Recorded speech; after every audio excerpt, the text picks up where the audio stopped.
Welcome to the Round 4 Western Finals edition of our Prep Football Video Preview. I'm Gazette Sports Editor Gabe Wiston, joined by Richard Walker, Philip Gardner. Only one team remaining, South Point, as they head into the fourth round.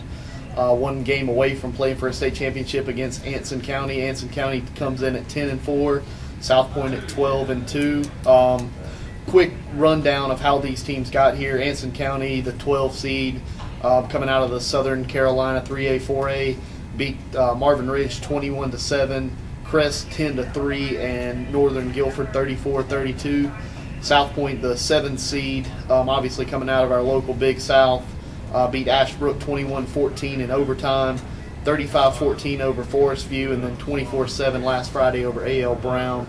To start us off, Phil, obviously last week, a big-time defensive effort out of South Point to get to this next round. Yeah, the defensive effort was the story of the game. They held Kannapolis to its lowest point total of the year. That team had been averaging, I think, 36 points per game. South Point held them to 7. Granted, Kannapolis was without their leading running back.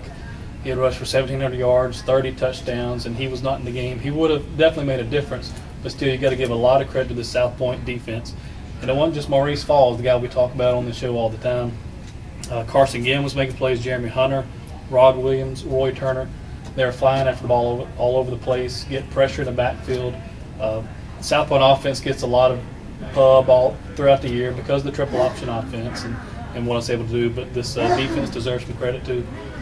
And Richard, how much does at this point of the playoffs does tradition kind of come into the fold with a program like South Point that's had success and made playoff runs? I think this year and in this last couple of months, it's as big a year or stretch for South Point as I've ever seen, because if you add in the fact that one of their state championship stars, Perry Fuel, now an NFL coach for the Buffalo Bills, I mean, it's a big they had a reunion of that team. He actually showed up for that, and you're always hearing chatter of, okay, could this team beat the 1971 team with Scott Crawford and Bill Hannon at quarterback? Could it beat the 79 team with Jeff Williams, who's currently a South Point assistant coach on the staff, or the Devin Lowry teams of the late 90s, early 2000s that kept getting knocked off by Ragsdale in the playoffs, or as Phil and I have seen in the last couple of years, the 2002 team, which was really good, that lost to Carver in the Western Finals, and then the 2003 team that just blew everybody out in the playoffs and won it. So these kids certainly hear that, and in many cases, certainly in the case of a Rod Williams and Ryan McKinney, who are currently on the team, they've got, Ryan's father, David, was on the 79 team.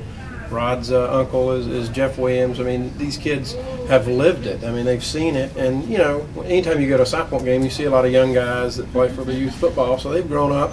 I would argue most of these teams probably, I suspect, watched a lot of the 2002, 2003 teams' games, and perhaps some of them might have seen some of the Devin Lowry teams. So they've grown up around this, so they're aware of the tradition and the excellence and the success the program has had. I mean, anytime you go to a South Point game, you see up on the field house the list of the coaches, the list of the conference championships, and out to the side the list of the state championship teams. So these kids clearly know about all that, and it is the chatter of the community. As someone, I live in Belmont, I hear about it all the time. I mean, how do you think this team's going to do? I mean, it's very much coffee shop talking points, and the community is really excited about the possibility of having another home game, because after they played Ashbrook, the perception is, okay, a 7th seed team will never get another home game. Now that, you've got the parade today in Belmont, I mean, they're gearing up for a big week. I mean, I expect a huge crowd Friday night in Belmont at Lineberger Stadium. And the winner of this game in the Western Finals would play either 13-1 South Johnston or 11-3 Southern Nash next Saturday at 2:30 at Keenan Stadium in Chapel Hill. That'll do it for this week, and we'll see you next week if South Point advances.